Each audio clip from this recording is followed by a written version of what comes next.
Green thumbs unite! Today we're embarking on a journey of nurturing and growth as we delve into the process of creating a DIY plant propagation station. Now picture this, an intimate and personalized mini greenhouse, right in the heart of your home, fostering the growth and development of your favorite plants from mere cuttings. A magical, living, breathing artwork that is not just aesthetically pleasing, but also incredibly rewarding.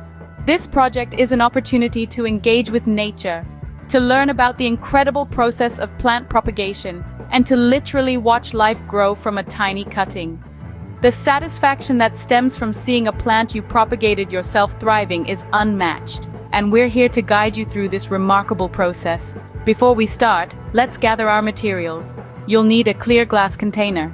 This could be a mason jar, a vase, or even an old wine bottle. The choice of container is important, as it allows you to observe the root growth. Next, you'll need filtered water.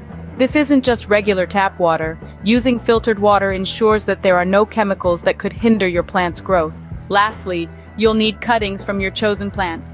The best cuttings are healthy, young, and have at least 2 to 3 leaves.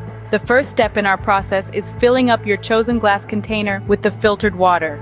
The water will act as the medium for the plant cutting, supplying the necessary nutrients for root development. Next, you're going to carefully place your cutting inside the container. Make sure that the cutting is submerged in the water, but that the leaves are not. And voila! You've just successfully set up your very own propagation station. Now comes the most important part: patience. Remember, growth isn't an overnight process. It can take anywhere from 2 weeks to a few months before you start to see roots forming. During this time, it's important to maintain a supportive environment for your plants. Keep them in a warm spot with indirect sunlight, and remember to change the water every week. So go on, embrace this journey and challenge yourself to turn that thumb green. Immerse yourself in the process and watch with wonder as your space gradually fills with lush, homegrown greenery. And with that, we've come to the end of our journey today. Thank you for watching. Don't forget to click subscribe if you want more daily updates on plants. Happy propagating!